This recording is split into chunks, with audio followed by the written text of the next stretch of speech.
আসসালামু আলাইকুম, কি অবস্থা সবার? তো আচ্ছা, আমরা আজকের ক্লাসে সবাইকে স্বাগতম। তো সবাই একটু দ্রুত তোমার ফ্রেন্ডদেরকে মেনশন করে দাও এবং যদি পারো লিঙ্কটা একটু আমাদের এই গ্রুপে এবং টেলিগ্রাম চ্যানেলে শেয়ার করে দাও। আমরা দ্রুত এই ক্লাসটা শুরু করব। একটু গোলাম রাব্বি একটু লিঙ্কগুলো শেয়ার করে দাও।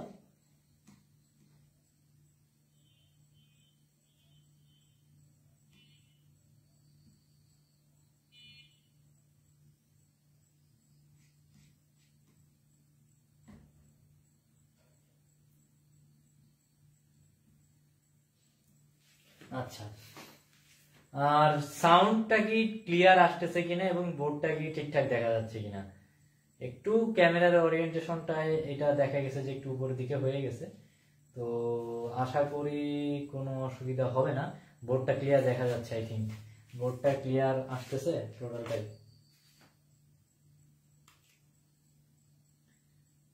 আচ্ছা, সবাই একটু কমেন্টে জানাও যে সবকিছু ঠিক আসতেছে কিনা। সাউন্ডটা মেইন ইস্যু হইতে পারে, তো সবাই একটু এটা জানাও যে সাউন্ডটা কি ঠিক আছে কিনা। ঠিক আছে, সবাই এটা একটু জানাও।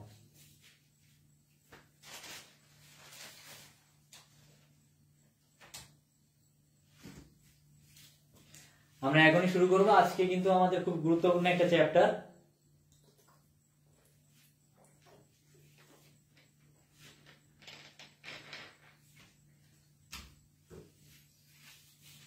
তো আমার সবার কাছে এটা মানে অনুরোধ থাকবে যে সম্পূর্ণ ক্লাসটা করার জন্য মানে তোমরা একটু চেষ্টা করবা, কারণ রাতের দিকে নেওয়ার কারণ হলো যে দিনের বেলা রোজা রেখে কষ্ট হয়ে যায়। তো এই জন্য আমরা একটু রাতের দিকে একটু কষ্ট করে ক্লাসগুলো করব। তো আমি আজকে কিন্তু তোমাদের অনেকেরই এই চ্যাপ্টারে অনেক সমস্যা, তো সিকিউ এমসিকিউ দুইটাই আমি একসাথে দেখাই দিব। যে যে অংশটা আমাদের সিকিউর জন্য গুরুত্বপূর্ণ সেই অংশটাই কিন্তু আমরা শুধু পড়বো, ঠিক আছে? আর দেন আরেকটা বিষয় হলো যে আমরা কিন্তু এই বেশিরভাগ ক্ষেত্রে দেখা যায় যে এই চ্যাপ্টারটা অনেকে ভয় পাই বা ফিজিওলজির ক্ষেত্রে একটু সমস্যা হয়। তো আমরা আসলে আমি মনে করি যে যেগুলো সমস্যা হইতে পারে সেগুলো আমি সমাধান করে দেওয়ার চেষ্টা করব। আর আরেকটা বিষয় হলো যে এখান থেকে কিন্তু এইচএসসি তে দুইটা সৃজনশীল, অ্যাটলিস্ট দুইটা সৃজনশীল আসে। কিভাবে আসে? একটা তো পুরো সৃজনশীল আসেই, সম্পূর্ণ সিকিউ আসে এখান থেকে। আরেকটা দেখা গেল যে ওটা সম্পূর্ণ এই অধ্যায় থেকে হইতে পারে অথবা মিক্সড হইতে পারে, 7-8 অধ্যায় এই দুইটার সাথেও মিক্সড হইতে পারে।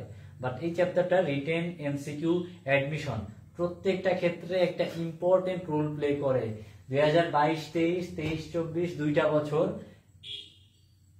সরি 22-23 এবং 21-22 এই দুইটা বছর মেডিকেলে দেখা গেছে যে এই অধ্যায় থেকে 6টা থেকে 7টা, 6 থেকে 7টা এমসিকিউ আসছে এই প্লান্ট ফিজিওলজি থেকে, ঠিক আছে? তো এইচএসসি তেও কিন্তু সেম। তো সবাই একটু জানাও কমেন্ট করে। আর গোলাম রাব্বি আমাকে একটু জানাও যে সব ঠিকঠাক আছে কিনা। ঠিক আছে, তো আমার মনে হয় আমরা শুরু করতে পারি, আর আমরা অপেক্ষা করব না বেশিক্ষণ। আচ্ছা, তো প্রথম কথা হলো যে আমাদের উদ্ভিদ শারীরতত্ত্ব এই বিষয়টার ক্ষেত্রে আমাদের একটু জানতে হবে যে ফিজিওলজি বা শারীরতত্ত্ব কি। তো যদি আমরা সংজ্ঞা ভিত্তিতে আসি যে শারীরতত্ত্ব টার্মটাই আমরা আসি যে ফিজিওলজিটা কি, সেটা হলো যে ফিজিওলজি বলতে আমরা বুঝি অর্থাৎ একটা লিভিং অর্গানিজম বা একটা জীবন্ত যে দেহ আছে, যেটা জীবন আছে, সেই দেহের ভিতরে যে সকল রাসায়নিক বিক্রিয়া সমূহ সংঘটিত হয় এই জিনিসটাকে বলা হচ্ছে শারীরতত্ত্ব। অর্থাৎ খাদ্য পরিপাক থেকে শুরু করে খাদ্য তৈরি হওয়া, রেচন প্রক্রিয়া, প্রত্যেকটা জিনিস কিভাবে কাজ করতেছে রাসায়নিক ভাবে, অর্থাৎ এনজাইম, হরমোন বা অন্যান্য রাসায়নিক পদার্থগুলো কি ধরনের ভূমিকা পালন করতেছে, এই জিনিসগুলাকে একসাথে শারীরতত্ত্ব বলা হয়। It is all about the chemical reactions in a living organism, ঠিক আছে? তো উদ্ভিদের ভিতরেও সেম, আমরা জানি যে উদ্ভিদের জীবন আছে। তো এই উদ্ভিদের ক্ষেত্রেও দেখা গেছে যে ওদেরও বিভিন্ন রাসায়নিক বিক্রিয়া দেহের ভিতরে সংঘটিত হয়। এই সকল বিষয়টা নিয়েই কিন্তু প্লান্ট ফিজিওলজিটা আমাদের এই চ্যাপ্টারটা আছে। তো এই প্লান্ট ফিজিওলজির যে জনক, অর্থাৎ এটার ফাদার যাকে বলা হয় তার নাম হলো স্টিফেন হেলস। স্টিফেন হেলস, আচ্ছা এটা বড় হাতে হবে, স্টিফেন হেলস।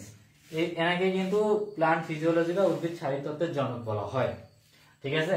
তো এরপরে আমরা কিছু জিনিসে চলে আসি যে একটা উদ্ভিদ কিন্তু মাটি থেকে বিভিন্ন জিনিসপত্র শোষণ করে নেয়, তাই না? দেখা গেছে যে উদ্ভিদ তার জীবিকা নির্বাহ করার জন্য অর্থাৎ তার বেঁচে থাকার জন্য তার মূলের মাধ্যমে মাটি থেকে, যেহেতু মাটি তার মেইন বেস বা তার মেইন ভিত্তি মাটি, তো সেখান থেকে কিন্তু সে বিভিন্ন ধরনের উপাদান শোষণ করে নেয়। এই শোষণ করার প্রক্রিয়াটাকে মাটি থেকে বিভিন্ন খনিজ লবণ শোষণ করে নেয়, এই খনিজ লবণ পরিশোষণ করে নেয়। তো এখানে উদ্ভিদ কিন্তু কিছু নির্দিষ্ট জিনিস উদ্ভিদ শোষণ করতেই হবে, যেগুলো আসলে তার জন্য অত্যাবশ্যকীয়। অর্থাৎ এইগুলো যদি না শোষণ করে উদ্ভিদ, তাহলে দেখা যাবে যে উদ্ভিদের বেঁচে থাকা মুশকিল হবে। অর্থাৎ এই সমস্ত উপাদান উদ্ভিদের শোষণ করে দেহের ভিতরে রাখতেই হবে।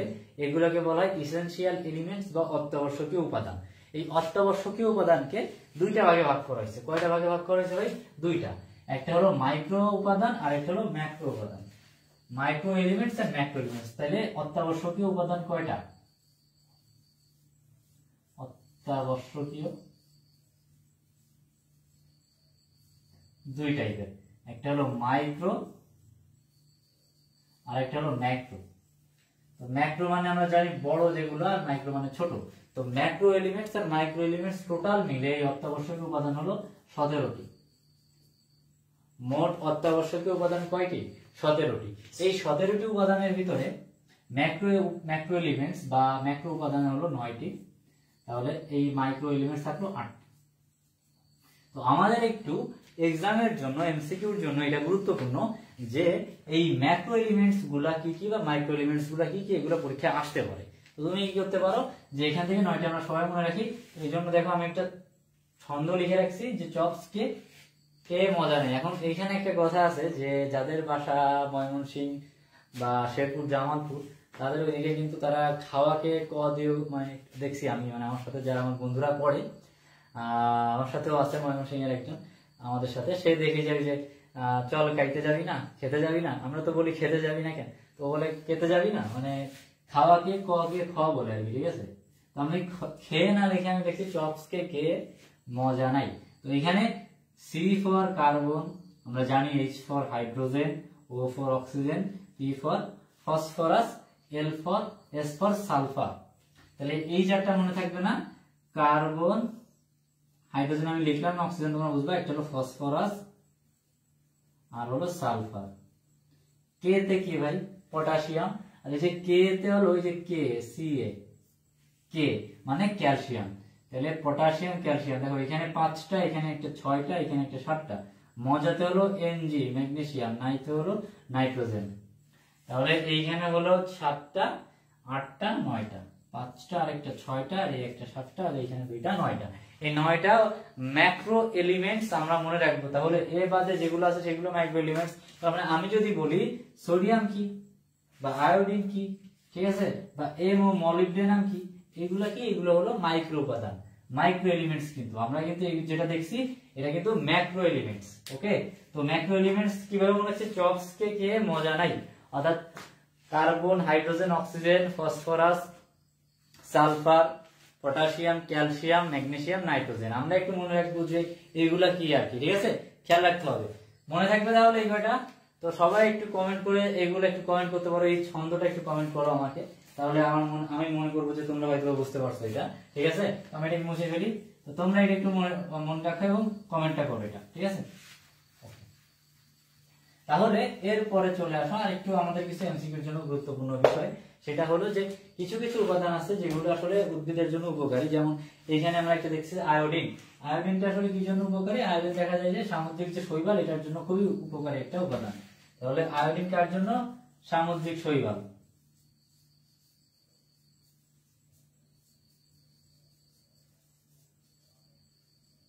সামুদ্রিক শৈবালের জন্য উপকারী হলো আয়োডিন। সোডিয়াম কার জন্য? C4 উদ্ভিদ। C4 উদ্ভিদ কোনগুলো আমরা চিনবো, সামনে দেখবো। তারপর ধরো আমি একটা বলে দিই, ইক্ষু বা আখ, ক্রাক গাছ, কি বলো এটাকে, চীনা বাদাম, চীনা, কাউন, মিল্লাত, এই সমস্ত গাছগুলো আছে, এগুলো হলো সব C4 উদ্ভিদ। সিলিকন, সিলিকন হলো ঘাসের জন্য উপকারী একটা উপাদান। আর কার্বন, কোবাল্ট, এটা সিও কার্বন মনোক্সাইড না, এটা হলো কোবাল্ট। এটা হলো আমাদের কি বলে নাইট্রোজেন ফিক্সিং লিগিউম, অর্থাৎ যে সমস্ত নাইট্রোজেন ফিক্সিং করে, ফিক্সেশন, সেইগুলোর জন্য, সেই সমস্ত লিগিউম জাতীয় উদ্ভিদের জন্য এই কোবাল্টটা হলো খুবই গুরুত্বপূর্ণ। তাহলে এই যে চারটা উপাদান, এই চারটা উপাদান আমরা একটু কষ্ট করে মনে রাখবো। আয়োডিনে হলো সামুদ্রিক শৈবাল, তারপরে হলো আমাদের সোডিয়াম হলো C4 উদ্ভিদ, সিলিকন হলো ঘাসের জন্য, এবং কোবাল্ট হলো নাইট্রোজেন ফিক্সিং লিগিউমের জন্য। তো এগুলো একটু মনে রাখতে হবে, এবং তোমাদের উপস্থিতি খুবই কম। ওকে, তো আমি মনে করি গোলাম রব্বি হয়তো এটা লিঙ্কগুলো শেয়ার করে দিছে, একটু অপেক্ষা করো সবাই।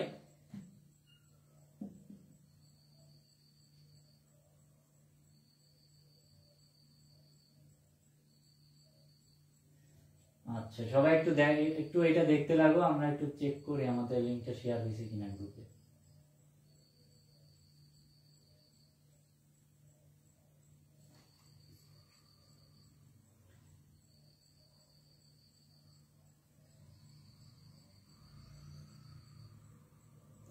না, লিংক তো শেয়ার করা হয়নি, আমি একটু শেয়ার করে দেই, নাইলে আসলে উপস্থিতি এত কম।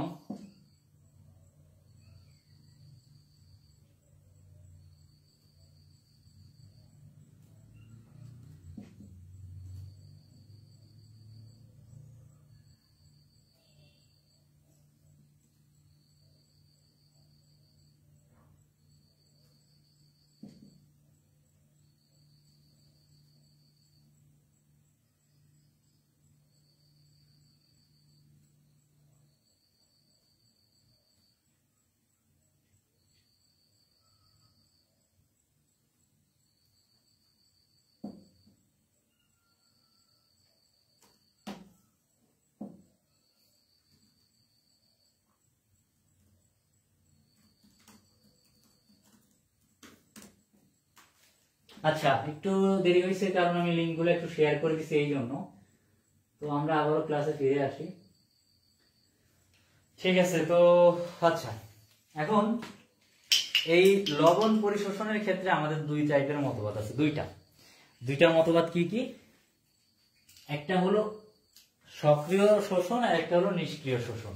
এখন এই সক্রিয় শোষণ এবং নিষ্ক্রিয় শোষণ, এই দুইটা হলো আমাদের জন্য গুরুত্বপূর্ণ।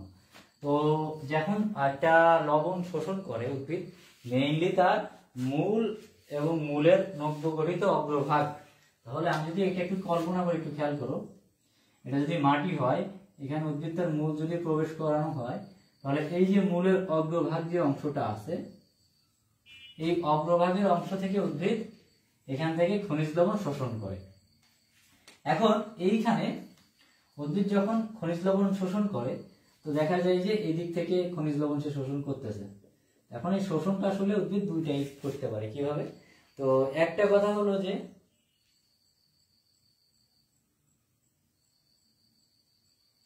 আলহামদুলিল্লাহ ভালো আছি,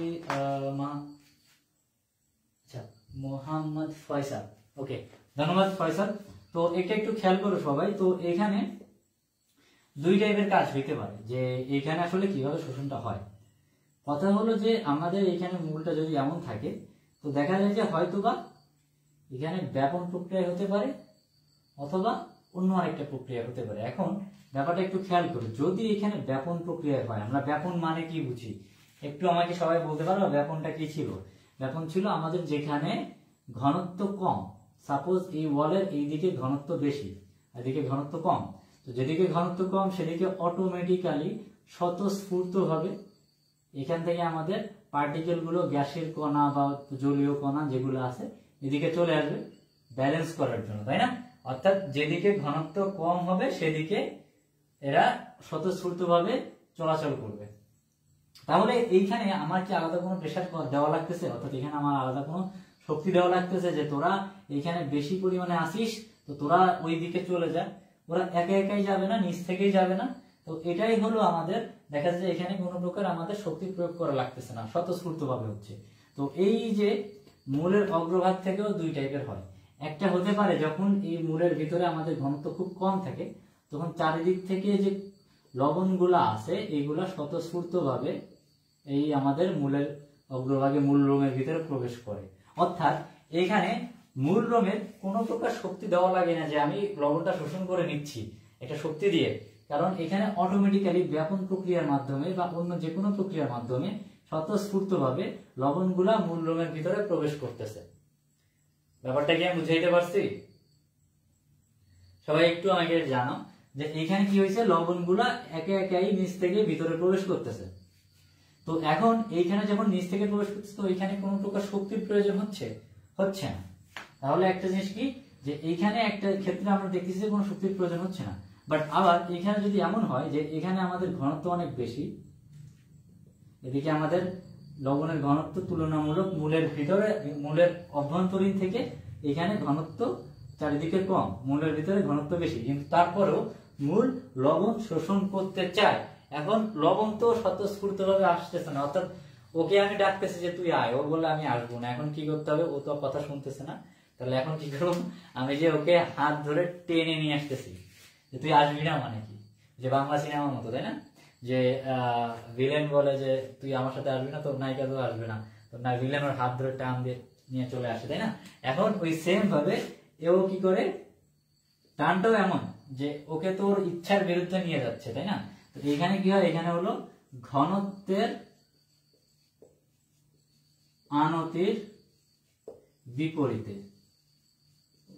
টানটা খুবই ইম্পর্টেন্ট, ঘনত্বের আনতির বিপরীতে, অর্থাৎ এইখানে যে ঘনত্ব আছে এটা আসলে কম, তো এই জায়গাটা আমাদের দেখা গেছে যে এটার অপোজিট। নরমালি হওয়ার কথা কি ছিল, মূল থেকে বাইরে আমাদের লবণটা বের হয়ে আসার কথা ছিল, কিন্তু না, কি হচ্ছে, বাইরে থেকে মূলের ভিতরে লবণ যাচ্ছে, অর্থাৎ যেটা হওয়ার কথা ছিল তার অপোজিটটা হচ্ছে। অর্থাৎ এই যে আমাদের ঘনত্বের আনতির বিপরীতে যে আমাদের লবণটা শোষণ হচ্ছে মূলের ভিতরে, এটাকেই বলা হচ্ছে আমাদের সক্রিয় শোষণ। অর্থাৎ এই সক্রিয় শোষণের ক্ষেত্রে কি হয়, যদি টার্মটা বলা হয় সক্রিয় শোষণ কি, মূলের ঘনত্বের আনতির বিপরীতে যে শোষণটা হয় সেটাই সক্রিয় শোষণ। আর নিষ্ক্রিয় শোষণ কি, যে শোষণের ক্ষেত্রে আমাদের কোনো প্রকার শক্তির প্রয়োজন হয় না। আর সিম্পলি আমরা যদি বলতে চাই, সক্রিয় শোষণেও কোনো শক্তি লাগে, এখানে শক্তির প্রয়োজন হয়, আর নিষ্ক্রিয় শোষণে শক্তির কোনো প্রয়োজন নাই, শক্তির কোনো দরকার নাই, অটোমেটিক্যালি স্বতঃস্ফূর্ত ভাবে হচ্ছে। তাহলে সক্রিয় শোষণের ক্ষেত্রে কিন্তু আমাদের শোষণটা কেমন হচ্ছে, ঘনত্বের আনতির বিপরীতে,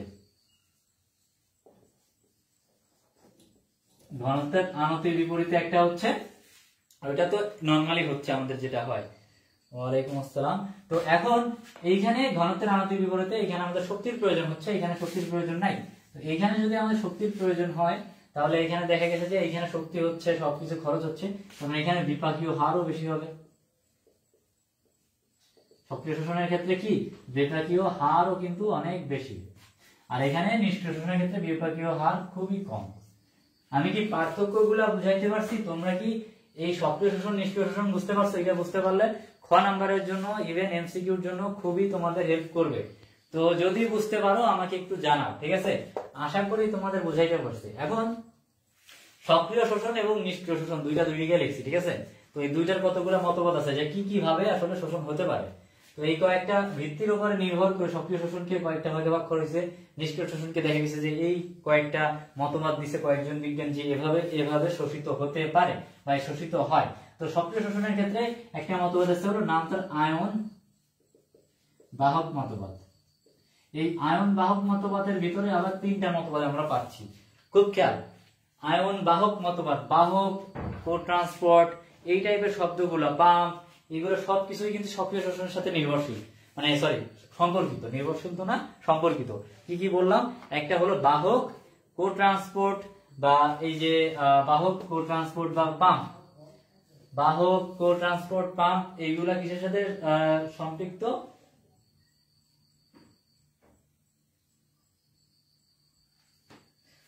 আজকের ক্লাসটা তো লাইভ তো হচ্ছেই, তো এটা পরবর্তীতে তোমাদের ইউটিউবে আপলোড হবে, কারণ ফেসবুকে আসলে 30 দিনের বেশি নতুন করে নিয়ম করে দিছে যে 30 দিনের বেশি লাইভ যে ভিডিও এগুলা থাকবে না, তো এটা আমাদের ইউটিউবে আপলোড হয়ে যাবে অটোমেটিক্যালি। তো তোমরা একটু আমাকে কমেন্ট করে জানাও তো আমি কি কি বললাম, যে সক্রিয় শোষণের ক্ষেত্রে কি কি আছে, বাহক, কো ট্রান্সপোর্ট এবং পাম্প।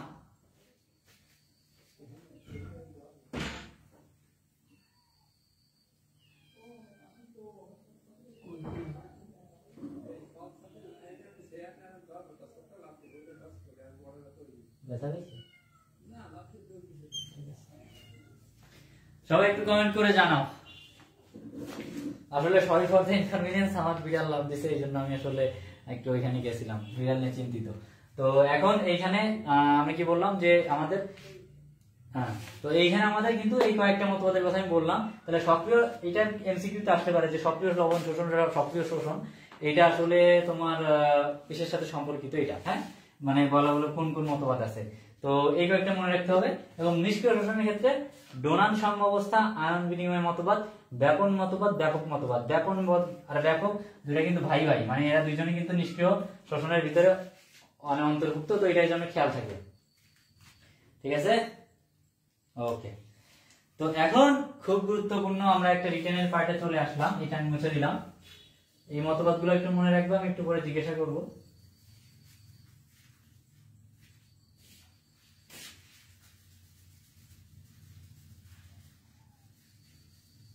ওকে, এখন এইখানে আয়ন বিনিময় মতবাদের ভিতরে আমরা দেখলাম যে কি কি মতবাদ ছিল। আয়ন বাহক মতবাদ, যেটা একটা ছিল হলো লুন্ডেগড়ের মতবাদ, একটা হলো প্রোটন অ্যানায়ন কো ট্রান্সপোর্ট, আরেকটা ছিল কোন, আচ্ছা এখানে লেখা আছে এটা 9 অধ্যায়। ওকে, আচ্ছা, আরেকটা হলো লুন্ডেগড়ের মতবাদ, একটা হলো লেসিথিন বাহক ধারণা, আর একটা হলো প্রোটন অ্যানায়ন কো ট্রান্সপোর্ট। এখন এর ভিতরে সব থেকে গুরুত্বপূর্ণ যেটা, সেটা হলো লুন্ডেগড়ের মতবাদ বা সাইটোক্রোম পাম্প মতবাদ। সাইটোক্রোম পাম্প, আমি বলছিলাম না যে পাম্প শব্দটা কিসের সাথে সম্পর্কিত, এটা হলো সক্রিয় শোষণের ক্ষেত্রে। তো সাইটোক্রোম পাম্প মতবাদ বা এটাকে আরেকটা নামে ডাকা হয়, সেটা হলো লুন্ডেগড়ের মতবাদ। এই মতবাদ লুন্ডেগড়ের মতবাদ। ওকে, এইটা কিন্তু রিটেনের জন্য একটা গুরুত্বপূর্ণ টপিক। তো এইটা কিন্তু তোমাদের অনেকের বুঝতে অসুবিধা হয়। তো আমি তোমাদেরকে একটু বলবো যে জাস্ট 5টা মিনিট আমার এই কথাগুলো খেয়াল করো। আশা করি এই জিনিসটা তোমরা পরীক্ষার হলে লিখে আসতে পারবা, এবং তাও বুঝে লিখে আসতে পারবা, মুখস্থ করা লাগবে না।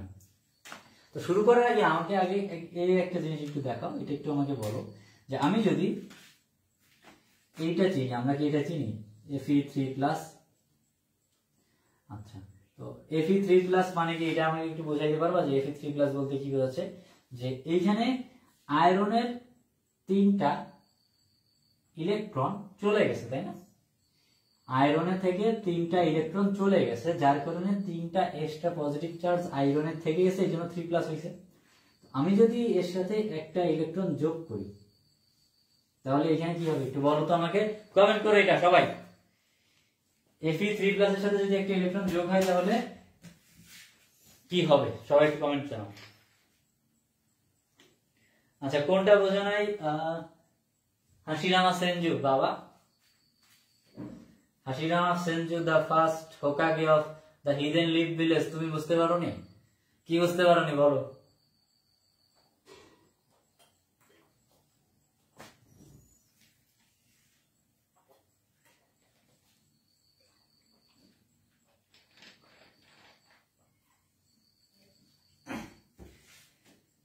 যদি তোমরা বুঝতে না পারো আমাকে জানাবা, ঠিক আছে? আর কোনটা বুঝতে পারো সেটা একটু জানাবা, কারণ আমরা তো একটা ফ্লোতে চলে যাচ্ছি। এখন কোনটা তোমরা বুঝতে পারো সেটা না বললে আমি বুঝতে পারবো না, ঠিক আছে?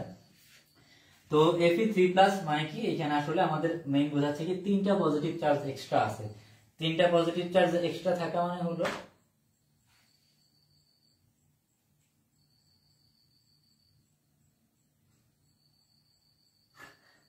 হ্যাঁ আমিও দেখি, ঠিক আছে?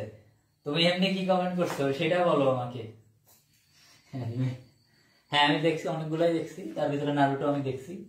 আচ্ছা, তো Fe3+ এর সাথে আমরা যদি একটা ইলেকট্রন যোগ করি, আমি কি বুঝাইতে চাইছিলাম যে Fe3+ মানে কি, এখানে আসলে আমাদের 3টা ইলেকট্রন কিন্তু চলে গেছে, 3টা ইলেকট্রনের ঘাটতি আছে। এর মানে কি যে 3টা ইলেকট্রন যদি ঘাটতি থাকে তার মানে পজিটিভ চার্জের সংখ্যা বেড়ে গেছে। আমরা একটা জিনিস জানি যে একটা মৌলে যে কয়টা আমাদের ইলেকট্রন বা প্রোটন থাকে, মানে প্রোটন থাকে সেই কয়টা ইলেকট্রন থাকে, মানে ইকুয়াল থাকে ব্যালেন্স করার জন্য। যখন ওইখান থেকে আমাদের ইলেকট্রন গুলো চলে যায় তখন আমাদের ওইটার পজিটিভ চার্জের সংখ্যা বেড়ে যাচ্ছে। তাহলে Fe3+ মানে হলো এখানে 3টা এক্সট্রা পজিটিভ চার্জ আছে। আমি ঠিকটা আঁকানোর চেষ্টা করি না, এখানে 3টা এক্সট্রা পজিটিভ চার্জ আছে। এর সাথে আমি কি করলাম, একটা ইলেকট্রন, ইলেকট্রন কি নেগেটিভ চার্জ, তার মানে আমি এর সাথে একটা নেগেটিভ চার্জ অ্যাড করলাম, তার মানে 3 এর সাথে যদি একটা নেগেটিভ হয় মাইনাস, তাহলে কি হবে, এটা একটা কমে যাবে না পজিটিভ চার্জ, তো এখানে কি হবে 2 প্লাস, কারণ একটা নেগেটিভ আর একটা পজিটিভ তো আমাদের অমিট হয়ে যাচ্ছে এখান থেকে, তাহলে Fe3+ এর সাথে একটা ইলেকট্রন যদি যোগ হয় তখন সেটা হয়ে যাবে কি Fe2+, তাই না? ইলেকট্রন একটা যোগ হয়ে গেলে পজিটিভ চার্জের সংখ্যা কমে যাবে। তো এটা কি বোঝা গেছে? তো আমরা জানি যে একটা হলো ফেরাস আর একটা হলো ফেরিক, এটা হলো আমাদের ফেরিক, এটা হলো ফেরাস, দুইটা আমাদের আয়রন। এখন এই ফেরাস আর ফেরিক এই দুইটা কি বোঝা গেছে? সবাই একটু জানাও আমাকে।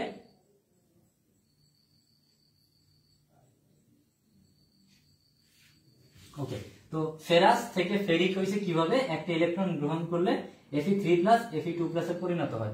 এখন আমাকে বলো তো, এই যে ইলেকট্রন যে এখানে আমি দিছি যোগ করছি, তার মানে Fe3+ টা ইলেকট্রন গ্রহণ করছে, এখন এই যে ইলেকট্রন গ্রহণ করাটাকে কি বলা হয়, জারণ নাকি বিজারণ? এটা একটু কমেন্ট করো যে এই যে Fe3+ টা ইলেকট্রন গ্রহণ করছে, তাহলে Fe3+ এর কি হয়েছে আর Fe2+ কি হয়েছে। আবার আমি যদি উল্টা করি যে Fe2+ আছে,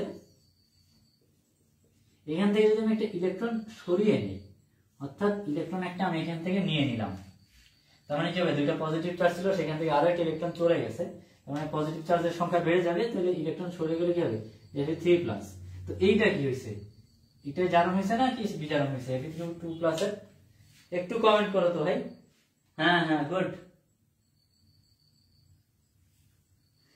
এইগুলো কি ধরনের প্রশ্ন ভাই, যে ভাই আপনি কি করেন বা কি ধরনের প্রশ্ন করছো তুমি এগুলো?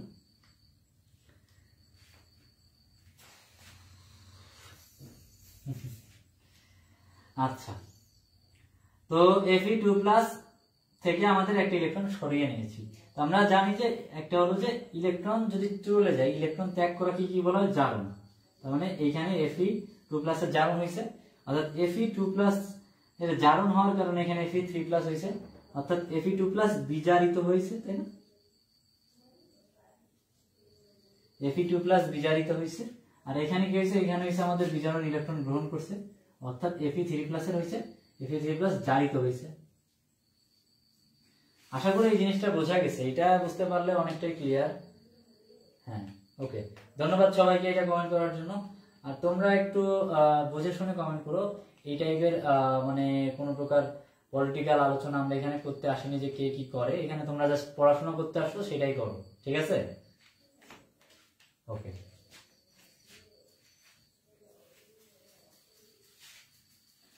এখন এইখানে কি হয়েছে আমাদের সাইটোক্রোম পাম্প, আচ্ছা নামটা তো মুছে দিলাম, আরেকবার একটু লিখি। তো এই জায়গাটাই সাইটো শব্দ মানে কি, সাইটো মানে হলো কোষ বা সেল, আর ক্রোম CHROME, ক্রোম মানে হলো রঞ্জক পদার্থ বা রং, আমি রঞ্জক লিখি, রঞ্জক পদার্থ বা রং, অর্থাৎ এইখানে সাইটোক্রোম এটা হলো একটা কোষ যেটা আসলে রং ধারণ করে।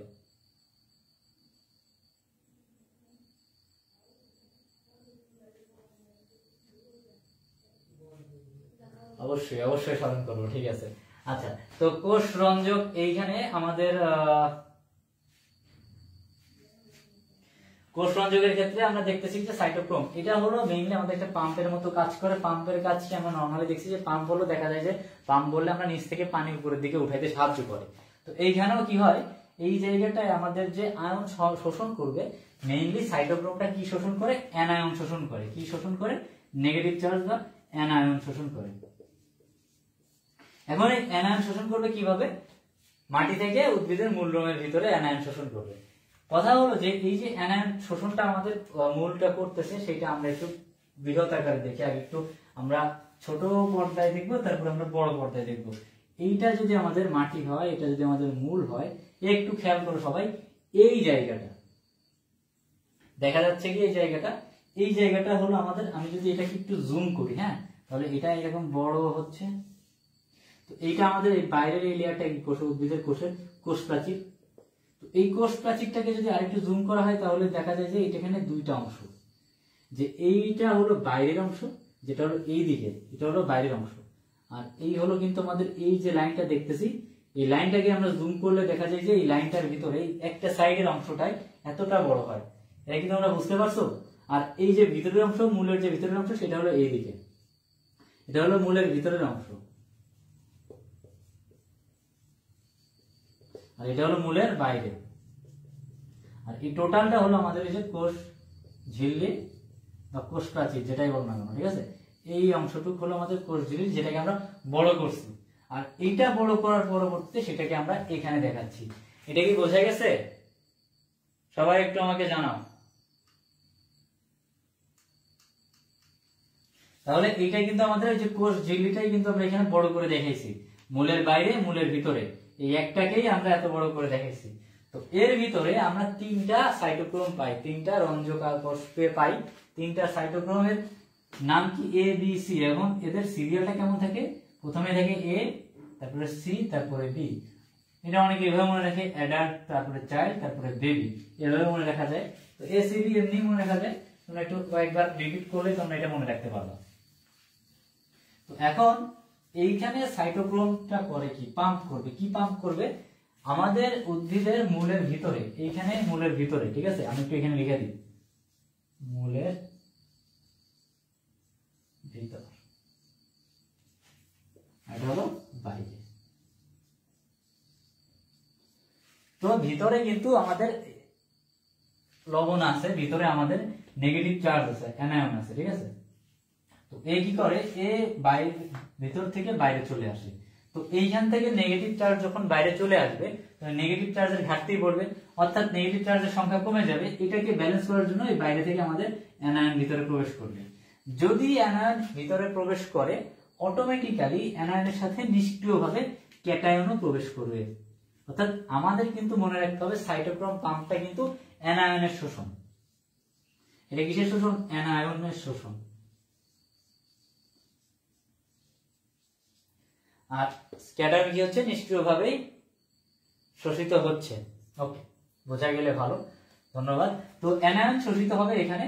তো এইখানে কি হচ্ছে? বাইরেতে আমাদের ভিতর থেকে কিন্তু একটা ইলেকট্রন বের হয়ে যাবে, সেটাকে ব্যালেন্স করার জন্য বাইরে থেকে আমাদের একটা অ্যানায়ন প্রবেশ করবে। কথা হলো যে এই যে সাইটোক্রোম আমরা দেখতে পাচ্ছি এ সি বি, এগুলা কিন্তু এই ইলেকট্রনটাকে পাম্প করে বাইরে নিয়ে আসবে এবং অ্যানায়নটাকে ভিতরে প্রবেশ করাবে। এটা কি বোঝা গেছে? কিভাবে এখন হচ্ছে একটু খেয়াল করো। এখানে কি হয়? এখানে আমাদের একটা ইলেকট্রন এই ভিতর থেকে এখান থেকে একটা বিক্রিয়া করে, একটা ইলেকট্রন আর এর সাথে একটা হাইড্রোজেন, এই দুইটা একটা বিক্রিয়া করে, যেটাকে বলা হয়, যে বিক্রিয়ার নাম হলো ডিহাইড্রোজিনেস, ডিহাইড্রেশন,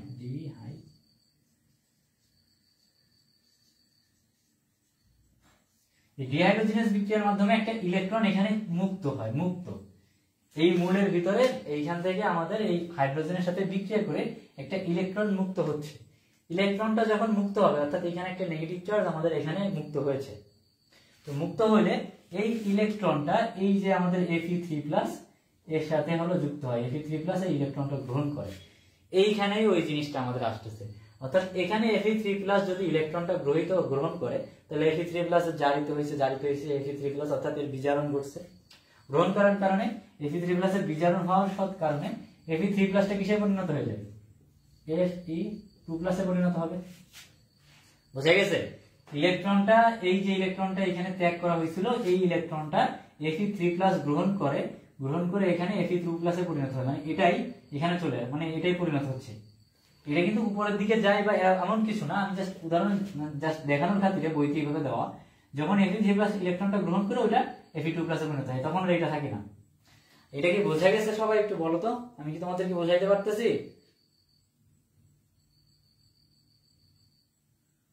সবাই একটু কমেন্টে জানাবে, বুঝতে না পারলে আবারও বলবো। হ্যাঁ, Fe3+ আমাদের ইলেকট্রনটা যখন গ্রহণ করতেছে, এটা Fe2+ হচ্ছে। এই Fe3+ কিন্তু ইলেকট্রনটা আসলে বহন করে নেওয়ার জন্য, বাইরের দিকে নিয়ে আসার জন্য মেইনলি কাজ করতেছে এই সাইটোক্রোমের সাথে। এরপরে কি হয়? Fe2+ থেকে, এই যে 2+, এখানে একটা ইলেকট্রন বেশি আছে, যে ইলেকট্রনটাও গ্রহণ করছে, ও ইলেকট্রনটা এখানে এসে ছেড়ে দেয়। ছেড়ে দিলে এখানে কিন্তু আমাদের, এখানেও কিন্তু আমাদের একটা Fe3+ থাকে। তো এই যে Fe3+ এর কাছে যখন ইলেকট্রনটা ছেড়ে দেয়, তো এই Fe3+ টা কি করে? ও কিন্তু ইলেকট্রনটা গ্রহণ করে, মানে Fe2+ এ পরিণত হয়। ব্যাপারটা কি বোঝা গেছে? যখন এই যে ইলেকট্রনটা গ্রহণ করছিল, এই ইলেকট্রনটা যখন ত্যাগ করে দিল, তখন আবার এই আগের অবস্থায় ফিরে আসলো না? সবাই একটু বলো, আমার কি মনে হচ্ছে যে তোমাদের আমি বোঝাইতে পারতেছি না? আমার এমন মনে হচ্ছে, তারপরে তোমার একটু জানাও কি হলো। আমি আরো একবার বলতেছি যে এইখানে আমাদের যে ইলেকট্রনটা মুক্ত হয়েছে, এই ইলেকট্রনটা, মুক্ত ইলেকট্রনটা Fe3+ গ্রহণ করছে। Fe3+ গ্রহণ করার ফলে Fe3+টা কিসে পরিণত হয়ে গেছে? Fe2+। ওকে, Fe2+ এ আমাদের এখন ইলেকট্রন আছে। তো এর পাশে কিন্তু Fe3+ আছে, যে আসলে ইলেকট্রন গ্রহণ করতে পারে, কারণ তার 3টা পজিটিভ চার্জ আর এখানে 2টা পজিটিভ চার্জ। এখন Fe2+ কি করলো? ওই যে ইলেকট্রনটা গ্রহণ করছিল ও সেটাকে ত্যাগ করে দিল। ত্যাগ করে দিলে Fe3+ ওই ইলেকট্রনটা কিন্তু গ্রহণ করছে। যখন Fe2+ ইলেকট্রনটা ত্যাগ করে দিল, তো Fe2+টা কিন্তু Fe3+ এ পরিণত হয়ে গেল, কারণ ওর ইলেকট্রন একটা কমে গেছে। আর যেহেতু Fe3+ একটা ইলেকট্রন গ্রহণ করছে, ঠান্ডা মাথায় বোঝো কিন্তু, ঠিক আছে? Fe3+ যেহেতু ইলেকট্রনটা গ্রহণ করছে, তো ও কিসে পরিণত হয়ে যাবে? Fe2+। এই পর্যন্তই বোঝা গেছে। এরপরে কি হয়? Fe2+টা এইখানে আমাদের একটা Fe3+ আছে, তার কাছে হলো এই যে ইলেকট্রনটা ত্যাগ করে দেয়, আর এই কিন্তু আগের অবস্থায় ফিরে আসে। এই ইলেকট্রনটা গ্রহণ করে Fe2+ এ পরিণত হয় এবং এই ইলেকট্রনটা এখানে এসে মুক্ত হয়। এই পর্যন্ত কি বোঝা গেছে ভাই টোটাল জিনিসটা? অর্থাৎ এখান থেকে ইলেকট্রন, আমাদের যে নেগেটিভ চার্জ বা ইলেকট্রনটা আছে সেটা এই পর্যন্ত চলে আসে, আর এখানে যে পজিটিভ চার্জ সেও এখানে চলে আসে এক দৌড় দিয়ে। ওর কোনো পাম্প বা কিছুই লাগে না, সহায়ক, ও সরাসরি এই পর্যন্ত চলে আসে। আর বাইরে থেকে আমাদের আসে একটা অক্সিজেন, বইতে দেওয়া আছে 1/4 অফ অক্সিজেন। বাট যাই হোক না কেন, এই তিনজন মিলে বিক্রিয়া করে তৈরি করে পানি, H2O। ইলেকট্রনটা অক্সিজেনটাকে চার্জিত করে, এই জায়গায় H+ চার্জিত আছে, ইলেকট্রনটা অক্সিজেনকে চার্জিত করলে দুইজন মিলে চার্জিত অবস্থায় বিক্রিয়া করে পানি তৈরি করে। এই পর্যন্ত কি বোঝা গেছে? তাহলে এইটা কিন্তু সাইটোক্রোম পাম্পের অবস্থা। এখন যে ইলেকট্রনটা এখানে বের হয়ে গেল, অ্যানায়নটা কি করবে? অ্যানায়নটা কিন্তু এখান থেকে প্রবেশ করবে। এখন অ্যানায়নটা লেখার ক্ষেত্রে আমি তোমাদের একটু জাস্ট শর্টকাট, ঠিক আছে, বোঝার বিষয় আছে, বাট আমরা একদম সহজে মনে রাখবো কি, এখানে 2+ আছে না, তাহলে এখানে 2A মানে 2টা অ্যানায়ন, এখানে 3+ মানে 3A 3টা অ্যানায়ন। অন্য কালিতে লিখি,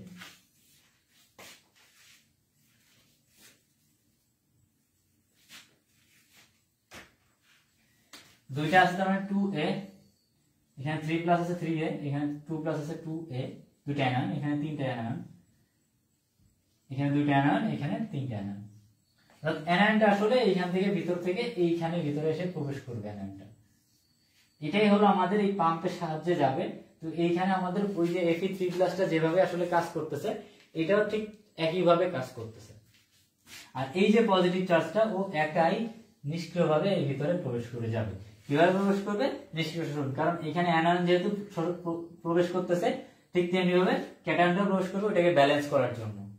তো এই টোটালটাই ছিল আমাদের সাইটোক্রোম পাম্প বা লুন্ডেগড়ের মতবাদ। বিজ্ঞানী লুন্ডেগড় এই মতবাদটা দিয়েছেন, এই জন্য এটা লুন্ডেগড়ের মতবাদ বলে।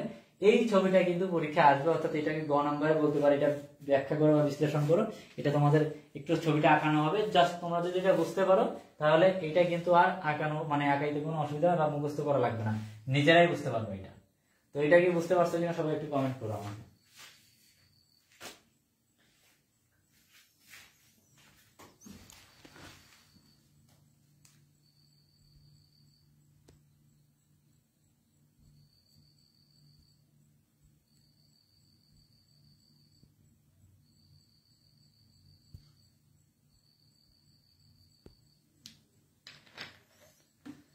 আচ্ছা,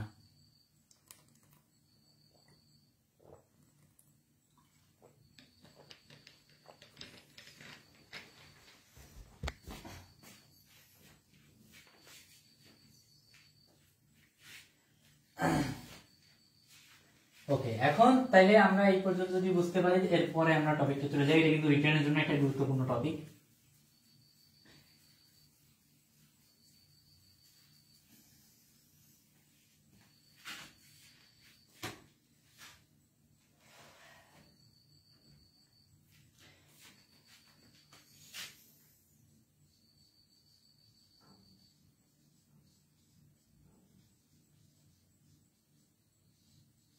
ট্রান্সপাইরেশন বা প্রস্বেদন।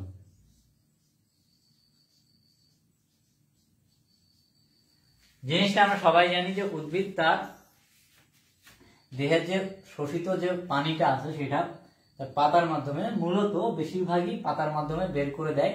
বাষ্প আকারে বের করে দেওয়ার প্রক্রিয়াটার নাম হলো প্রস্বেদন।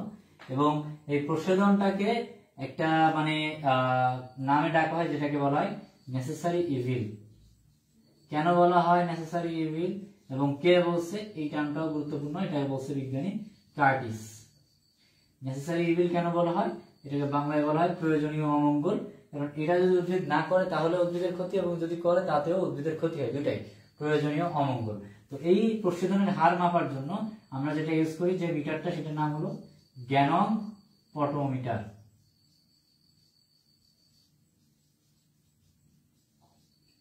এই কয়টা জিনিস মনে থাকবে। প্রস্বেদন, যে প্রস্বেদনের হার, এই প্রস্বেদনের হার পরিমাপ করার জন্য ইউজ করা হয় গ্যানম পটোমিটার। এটাকে নেসেসারি ইভিল বলছে কি বিজ্ঞানী কার্টিস। এবং প্রস্বেদনের তিনটা মেইন অংশ, একটা হলো আমাদের পত্ররন্ধ্রীয়,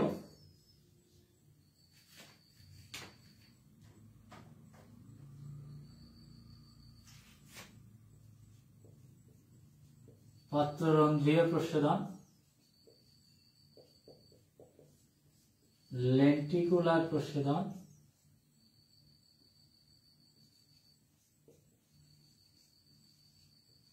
আর ত্বকীয় বা কিউটিকুলার। ঠিক আছে, পত্ররন্ধ্রকে স্টোমাটাও বলা হয়, স্টোমাটাল প্রস্বেদন, কিউটিকুলার। পত্ররন্ধ্রকে আরেকটা কি নামে লেখা হয়, স্টোমাটাল, স্টোমাটা। ঠিক আছে, স্টোমাটাল প্রস্বেদন। তো পত্ররন্ধ্রীয় প্রস্বেদন কিন্তু সব থেকে বেশি হয়, আমরা জানি এটা 90 to 95% হয়ে থাকে। এরপর লেন্টিকুলার প্রস্বেদন আর কিউটিকুলার প্রস্বেদন, এটা 1% হয়, আর এটা হলো 2 থেকে 5% হয়। মানে মেইন কথা হলো যে পত্ররন্ধ্রীয় প্রস্বেদনই বেশি হয়। এখন এই পত্ররন্ধ্রীয় প্রস্বেদন দেখা যায় যে পাতার ভিতরে যে পত্ররন্ধ্র, প্রতি 1 বর্গ সেন্টিমিটার স্কয়ার, 1 সেন্টিমিটার স্কয়ার, প্রতি 1 বর্গ সেন্টিমিটার 1000 থেকে 60,000 পত্ররন্ধ্র থাকতে পারে। ঠিক আছে, 1 বর্গ সেন্টিমিটারের ভিতরে 1000 থেকে 60,000 পত্ররন্ধ্র থাকতে পারে। এটাই কিন্তু আমাদের টোটাল প্রস্বেদনের অনেকটা, মানে 90 to 95% এই একাই করে। এখন মনে হয় এটা 90 to 95 না, এটা হলো 95 to 98% হয়ে গেছে, সরি, পরিমাণটা হলো 95 থেকে 98%। এই জায়গাটায় আমাদের জন্য যেটা খুবই গুরুত্বপূর্ণ, সেটা হলো পত্ররন্ধ্র খোলা এবং বন্ধ হওয়ার কৌশল। এবং এটা আমরা জানি যে পত্ররন্ধ্রের ভিতরে যেটা থাকে এটা কিন্তু রিটার্নের জন্য গুরুত্বপূর্ণ। একটু খেয়াল করো সবাই,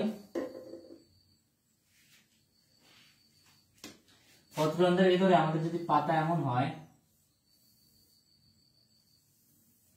তো এই পাতার ভিতরে আমরা কিন্তু এখানে পত্ররন্ধ্রটাকে দেখলাম জুম করে, হ্যাঁ, এই জায়গায় দেখা যায় কি যে পাতার চারপাশে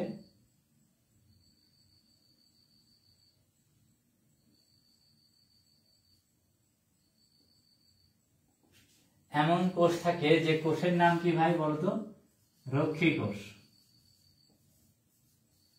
অর্থাৎ এই যে মাঝখানে এটা কিন্তু আমাদের পত্ররন্ধ্র,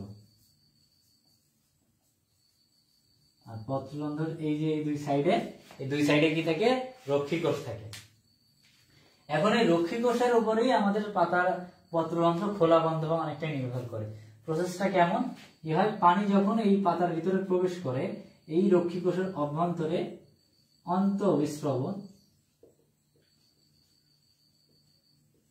প্রক্রিয়ার মাধ্যমে এর ভিতরে আমাদের পানি প্রবেশ করে। আধুনিক মতবাদ অনুযায়ী যখন পটাশিয়াম প্লাস আয়নের ভিতরে প্রবেশ করে, তখন পানি অটোমেটিক্যালি আন্তঃবিস্রবণ প্রক্রিয়ার ভিতরে রক্ষী কোষের ভিতরে প্রবেশ করে। এখন রক্ষী কোষ নরমাল থাকে, যখন পানি রক্ষী কোষের ভিতরে প্রবেশ করে, তো তখন দেখা যায় যে রক্ষী কোষগুলো স্ফীত হয়ে যাচ্ছে বা মোটা হয়ে যাচ্ছে। পানি ভিতরে প্রবেশ করলে রক্ষী কোষ মোটা হয়ে যাচ্ছে। এখন মজার বিষয়টা কি, পত্ররন্ধ্র এমন থাকে, পানি প্রবেশ করছে, আস্তে আস্তে ফুলে যাচ্ছে। স্ফীত হওয়ার কারণে, এই জায়গায় স্ফীত হওয়ার কারণে দেখা যায় যে পত্ররন্ধ্রের যে স্পেস অর্থাৎ জায়গাটা, যে ফাঁকা স্থানটা, এটা আরো বেশি বড় হচ্ছে। অর্থাৎ যখন রক্ষী কোষের স্ফীতি হয়, তখন পত্ররন্ধ্র খুলে যায়। ঠিক আছে, ফুলে গেলে আটকে, মানে লেগে যাবে না, ফুলে গেলে খুলে যাবে। ঠিক আছে, কারণ শুনুন না, ফুলে গেলে খুলে যাবে, ঠিক আছে। এটাই হলো মেইন কাহিনী, অর্থাৎ রক্ষী কোষের স্ফীতির কারণে পত্ররন্ধ্র খুলে যায় আর এখান থেকে পরবর্তীতে পানি বাষ্প আকারে বের হয়ে যায়। তো এটা আমরা একটু মনে রাখবো যে কোন সময় সব থেকে বেশি পত্ররন্ধ্র খোলা থাকে, সেটা হলো সকাল 10টা থেকে 11টা, আর এটা হলো দুপুর 2টা থেকে 3টা। এই দুইটা টাইমে পত্ররন্ধ্র খুলে থাকে। এবং কোন আলো? নীল আলো। এই যে নীল রং দিয়ে লিখে দিলাম, নীল আলোই সব থেকে পত্ররন্ধ্র খোলাকে ত্বরান্বিত করে, অর্থাৎ সব থেকে দ্রুত নীল আলোর কারণে পত্ররন্ধ্র দ্রুত খুলে যায়, ঠিক আছে। নীল আলো পত্ররন্ধ্রকে খোলার জন্য ত্বরান্বিত করে। তো এই যে কিভাবে রক্ষী কোষটা পত্ররন্ধ্র কিভাবে খুলে, এটা কিন্তু রিটেনের জন্য খুবই গুরুত্বপূর্ণ। এখান থেকে এটাই আমরা মনে রাখবো।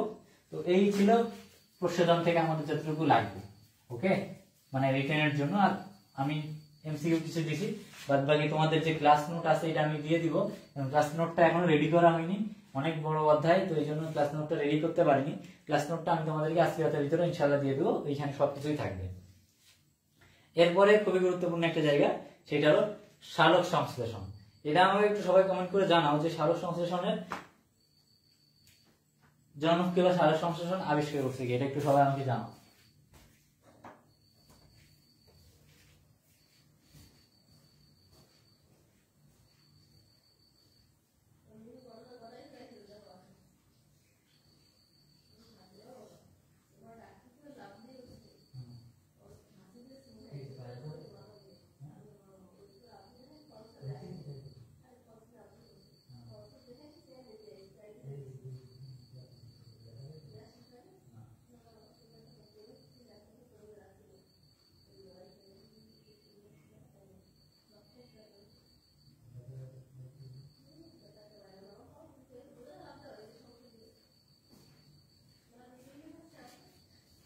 সবাই একটু জানাও যে সালোক সংশ্লেষণ আবিষ্কারক কে।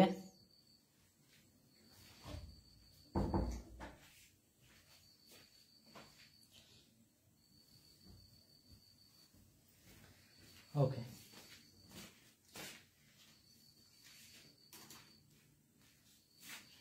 বিজ্ঞানী বার্নেস, তিনিও সালোক সংশ্লেষণ আবিষ্কার করছেন। তো এই যে আমাদের ফটোসিনথেসিস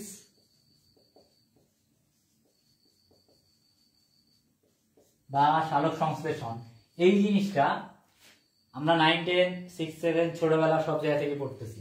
এটার যে সংজ্ঞা খুবই গুরুত্বপূর্ণ। আমরা যদি লিখি যে সূর্যের আলোর সাহায্যে খাদ্য তৈরি করার প্রক্রিয়াকেই বলা হচ্ছে সালোক সংশ্লেষণ, এটা বললে হবে, বাট ইন্টারমিডিয়েট লেভেলে উঠে এখন এই সংজ্ঞাগুলো বললে আর হবে না। কারণ এখানে তোমাদের ডিটেইলটা জানতে হবে যে এখানে আমরা দেখছি যে আলোক শক্তিটার সাহায্যে খাদ্য তৈরি হচ্ছে এবং আলোক শক্তিটা রাসায়নিক শক্তিতে পরিণত হচ্ছে। আলোক শক্তি রাসায়নিক শক্তিতে পরিণত হচ্ছে এবং এইখানে আমাদের এটিপি ব্যবহৃত হচ্ছে, যেখানে আমাদের পানি লাগতেছে, কার্বন ডাই অক্সাইড লাগতেছে, হ্যাঁ না, পানি, কার্বন ডাই অক্সাইড, এর সাথে আমাদের ক্লোরোফিল আছে, সূর্যের আলো লাগতেছে। তো এই জিনিসগুলা, এবং এরপর আমাদের তৈরি হচ্ছে কি শর্করা জাতীয় পদার্থ। খাদ্য কি জাতীয়? শর্করা। তো সেটা কি C6H12O6। ব্যাপারটা কি বোঝা গেছে? C6H12O6, এই যে আমাদের শর্করা এক অণু গ্লুকোজ তৈরি হচ্ছে এখানে, এই জিনিসগুলা কিন্তু এখানে হলো লাগবে আমাদের। আর সব থেকে গুরুত্বপূর্ণ যেটা, সেটা হলো ভাই যে আমাদের এই সালোক সংশ্লেষণের সময় কয় অণু কি উৎপন্ন হয় বা কি প্রয়োজন হয়, সবাই একটু কমেন্ট করে জানাতে পারবো আমাকে?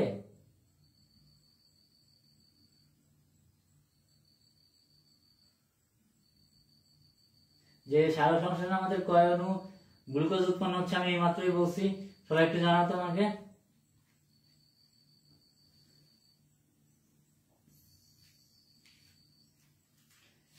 আমাদের গ্লুকোজ এইগুলা উৎপন্ন হচ্ছে, এটা একটু সবাই জানো।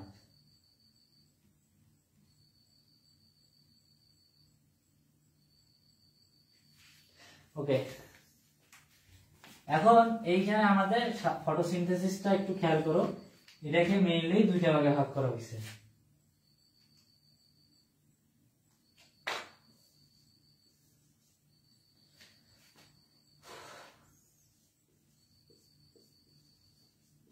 একটা হলো আলোক নির্ভর পর্যায় আর একটা হলো আলোক নিরপেক্ষ পর্যায়।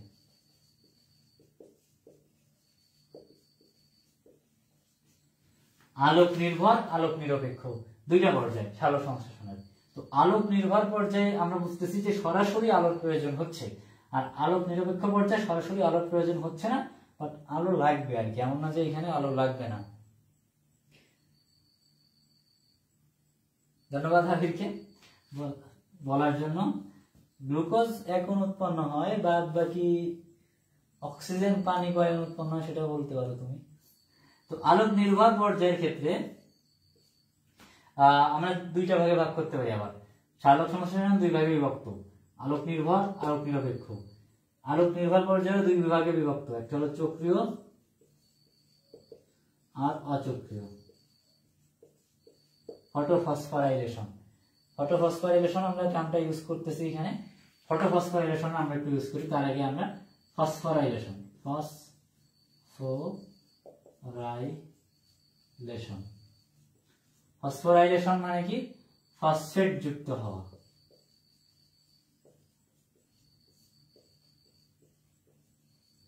কেমন? এডিপি আছে আমাদের, অ্যাডিনোসাইন ডাইফসফেট, এর সাথে যদি আমাদের একটা ফসফেট যুক্ত হয় তাহলে এটিপি হচ্ছে, এটাকে বলা হচ্ছে ফসফোরাইলেশন। এখন এখানে এটা যদি আলোর উপস্থিতি হয়, আলো মানে ফটো, টার্মটা হয়ে যায় ফটোফসফোরাইলেশন। এটিপি কে কি বলা হয়? জৈব মুদ্রা বা বায়োলজিক্যাল কয়েন বা শক্তি মুদ্রা বা এনার্জি কয়েন। এই কয়টা জিনিস এটিপি কে বলা হয়, জৈব মুদ্রা, বায়োলজিক্যাল কয়েন, শক্তি মুদ্রা বা এনার্জি কয়েন। ফটোফসফোরাইলেশন মানে আলোর উপস্থিতিতে ফসফেট যোগ হওয়া, অজৈব ফসফেট যুক্ত হওয়ার প্রক্রিয়াকে ফটোফসফোরাইলেশন বলে। আলোক নির্ভর পর্যায়ে চক্রীয় অচক্রীয় দুই টাইপের ফসফোরাইলেশন আমরা দেখতে পাই। আলোক নিরপেক্ষের ক্ষেত্রে তিনটা, C3 চক্র, C4 চক্র, ক্যাম চক্র, তিনটা দেখা যায়। গ্রাসুলেশিয়ান অ্যাসিড মেটাবলিজম বা ক্যাম চক্র, C3 বা কেলভিন চক্র, এটা C4 চক্র আর ক্যাম চক্র, এই তিনটা। তো এর ভিতরে ভাই আমাদের জন্য গুরুত্বপূর্ণ হলো C3 C4, এটা হলো আমরা এখন দেখব। আর এ বাদে চক্রীয় অচক্রীয় আলোক নিরপেক্ষ পর্যায়ে বা আলোক নির্ভর পর্যায়ে আরো অনেক ইনফরমেশন আছে যেগুলো আমাদের এমসিকিউর জন্য লাগবে, বাট টিটেনের জন্য আমাদের এটাই গুরুত্বপূর্ণ, আমরা সেটা একটু দেখবো। তো কথা হলো ভাই এইখানে একটা জিনিস খেয়াল করো যে C3 C4 চক্রকে আমরা ছোটবেলা থেকে পড়ছি। C3 কে কেন C3 বলা হয়, C4 কে কেন C4 বলা হয়। C3 আবিষ্কারকের নাম বিজ্ঞানী কেলভিন মেলভিন, এটা হলো ব্যাসাম সরি হ্যাচোস্লাগ, ব্যাসাম টু ব্যাসাম টু অন্য জায়গায় হ্যাচোস্লাগ চক্র বলা হয় এটাকে, ঠিক আছে। কেলভিন আবিষ্কার হচ্ছে C3 C4, এটাকে কেন C3 বলা হচ্ছে, কারণ এর যে প্রথম স্থায়ী পদার্থ সেটা একটি 3 কার্বন বিশিষ্ট অ্যাসিড, ঠিক আছে, আর এটা হলো 4 কার্বন বিশিষ্ট একটা অ্যাসিড। এই দুইটা কারণে, অর্থাৎ প্রথম স্থায়ী পদার্থ, এদের যে চক্রে আমাদের প্রথম স্থায়ী পদার্থ সেটা একটা 3 কার্বন বিশিষ্ট অ্যাসিড, এটা 4 কার্বন বিশিষ্ট অ্যাসিড, এই জন্য এটাকে C3 চক্র বলা হচ্ছে, এটাকে C4 চক্র বলা হচ্ছে। তো আমাদের এই দুইটা হলো গুরুত্বপূর্ণ, আমরা এই দুইটা একটু দেখবো এখন। C3 চক্রের ক্ষেত্রে আমাকে একটা জিনিস মনে রাখতে হবে যে এখানে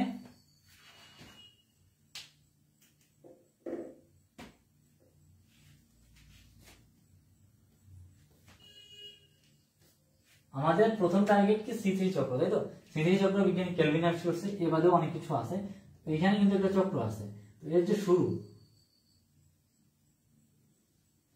শুরুটা হলো 1,5 বিসফসফেট,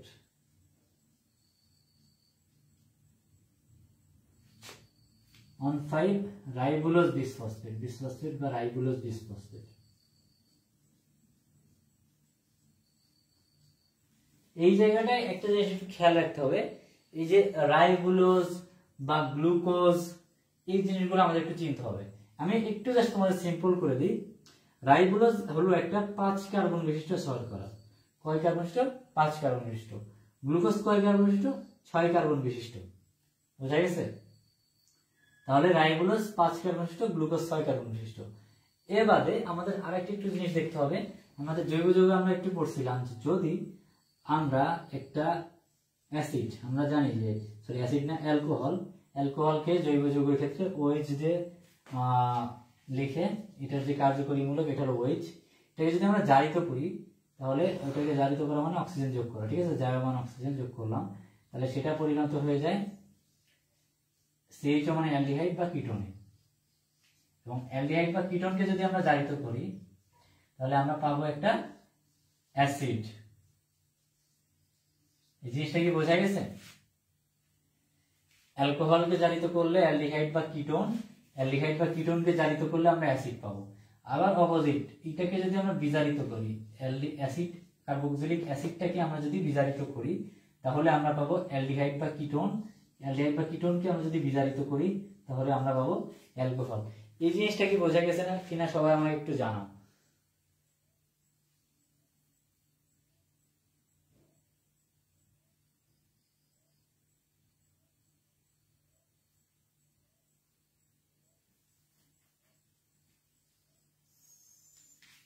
ঠিক আছে, এইটুকু বুঝতে পারলে আমাদের অনেকটাই হেল্প করবে।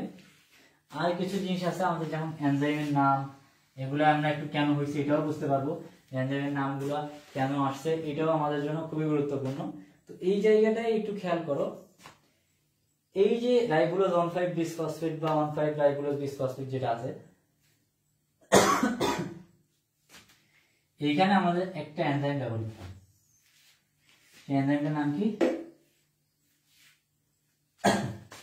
এই এনজাইমটার নাম হলো রুবিস্কো। রুবিস্কো এনজাইমটা খুবই একটা গুরুত্বপূর্ণ এনজাইম, এটা সম্পর্কে বইতে লেখা আছে, একটু পড়ে নিবা।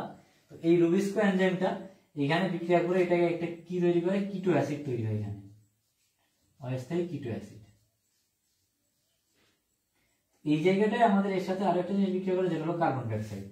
তো আমি বলছিলাম যে আমাদের এই যে রাইবোলোজ, এটা কয় কার্বন বিশিষ্ট? 5 কার্বন বিশিষ্ট। এর সাথে কার্বন ডাইঅক্সাইড একটা যুক্ত হলো, মানে একটা কার্বন যুক্ত হলো, তাহলে 6 কার্বন হয়ে গেল। তাহলে কিটো অ্যাসিডটা কিন্তু একটা 6 কার্বন বিশিষ্ট অ্যাসিড। কিটো অ্যাসিড থেকে আমাদের এখানে এক মিনিট সবাই,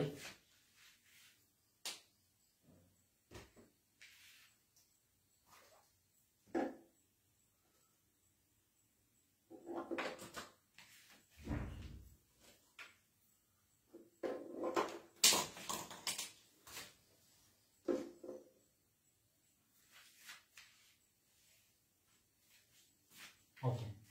তো কিটো অ্যাসিড থেকে আমাদের এখানে যেটা তৈরি হবে সেটা হলো আমাদের প্রথম স্থায়ী পদার্থ, আর তার নাম হলো 3-ফসফোগ্লিসারিক অ্যাসিড।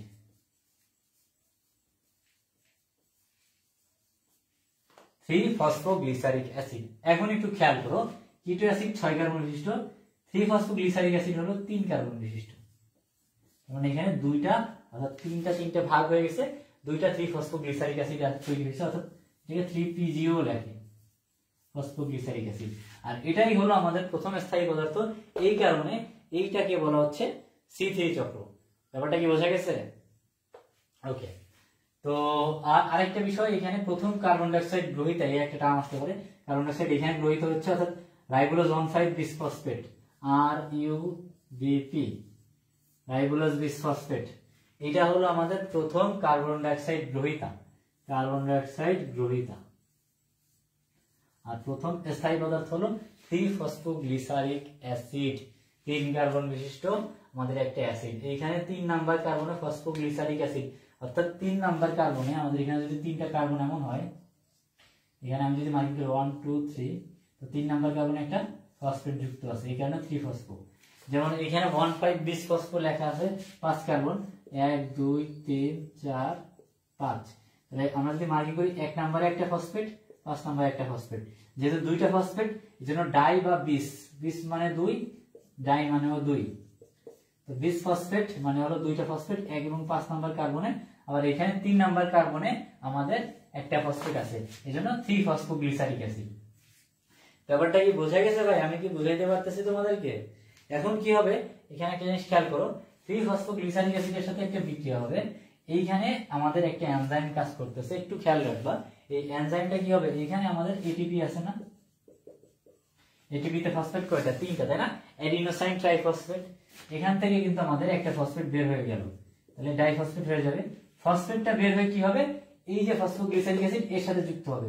এর এখন দেখো 3 নাম্বার কার্বনে একটা ফসফেট আছে, এর 1 নাম্বার কার্বনে যে ফসফেটটা যুক্ত হবে, তাই এটার নাম হয়ে গেছে 1,3 বিস ফসফো বাকি গ্লিসারিক অ্যাসিড। তাহলে এটাকে লেখি হলো 1,3 BPGA বিসফসফোগ্লিসারিক অ্যাসিড।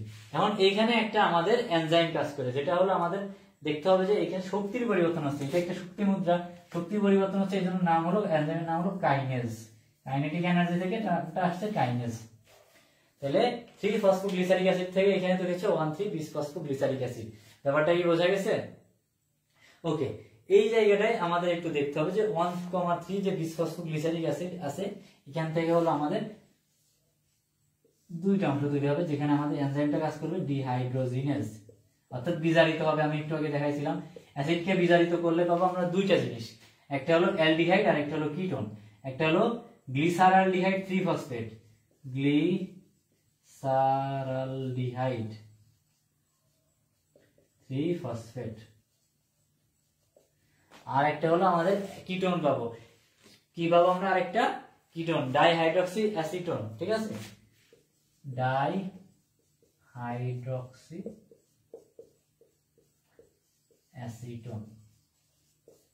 এই হলো আমাদের বলা যায় একটা টোটাল ধাপ, যেটা হলো C3 চক্র। এরপর আরো আছে, এখানেও আছে, টোটালটা আমরা কমপ্লিট করতে পারি। যাদের কাছে যদি মনে হয় যে আমরা এই টোটাল সাইকেলটা মনে রাখা কঠিন হবে, তারা অ্যাটলিস্ট এইটুকু মনে রাখবা, ঠিক আছে? সবাই একটু এটা মনে রাখবা। তোমাদের রেসপন্স দেখি,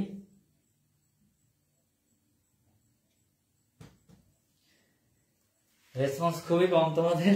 ওকে,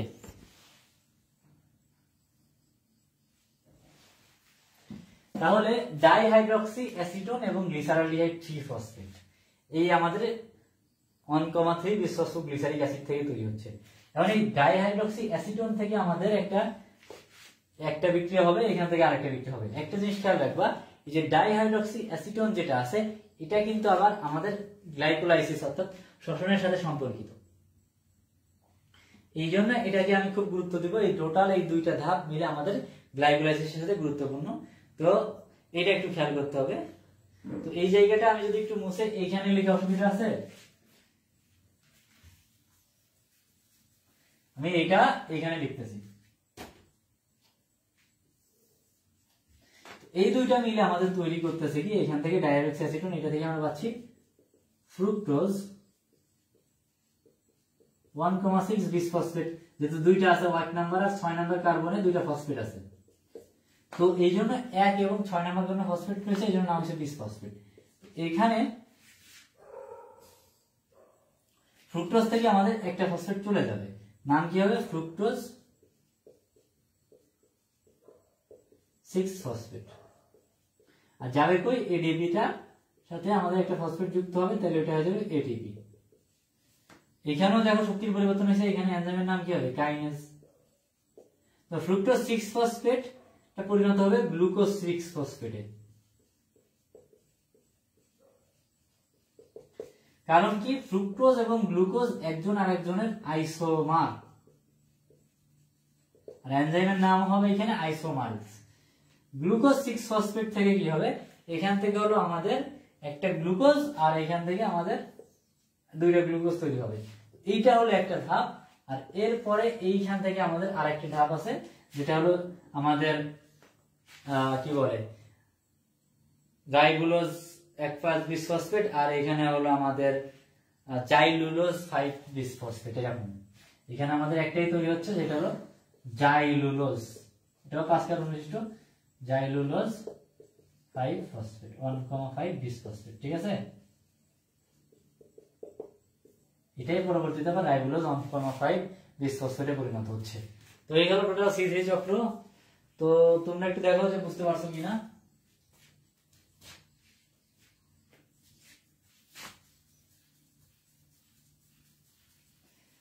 ঠিক আছে।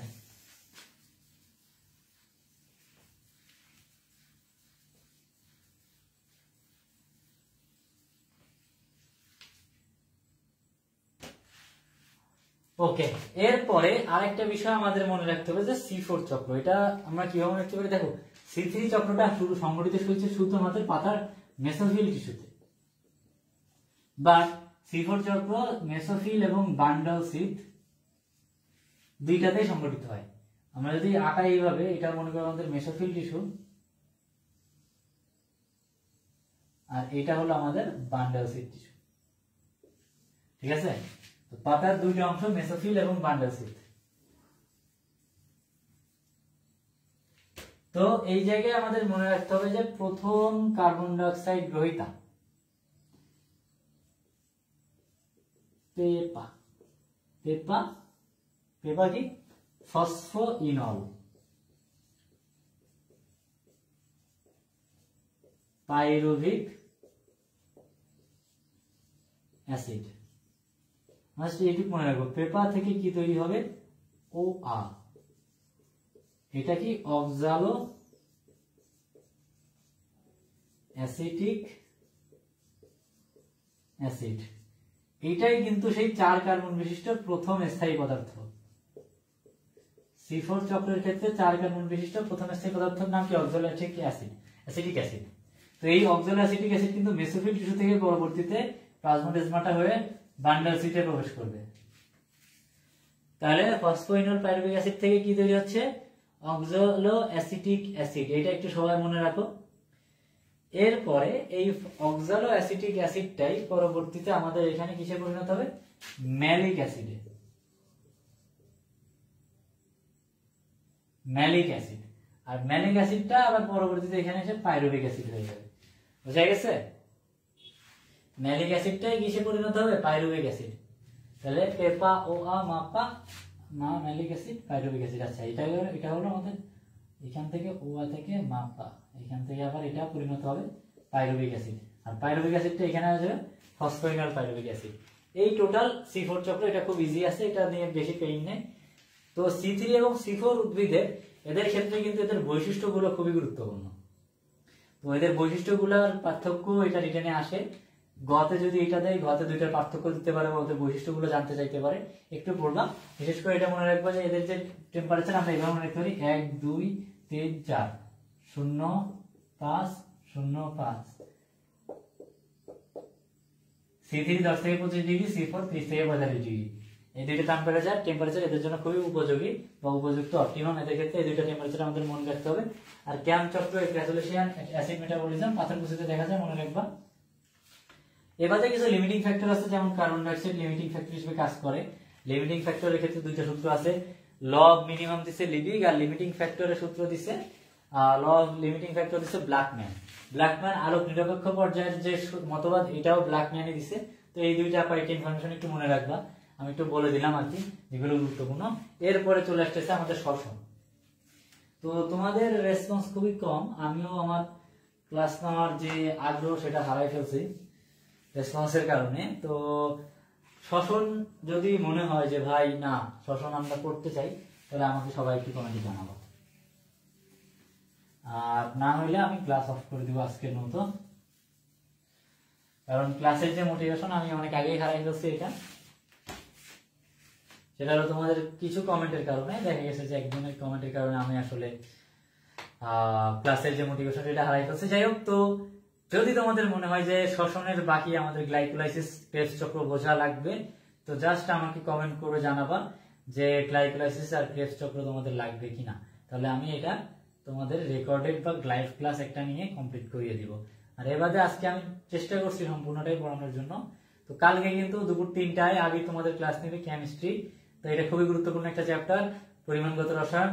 তো এটা সবাই থাকবে, ওই ক্লাসটা করতে হবে, গুরুত্বপূর্ণ। ওকে, সবাই মনোযোগ সহকারে পড়াশোনা করো। ধন্যবাদ সবাইকে থাকার জন্য। আসসালামু আলাইকুম।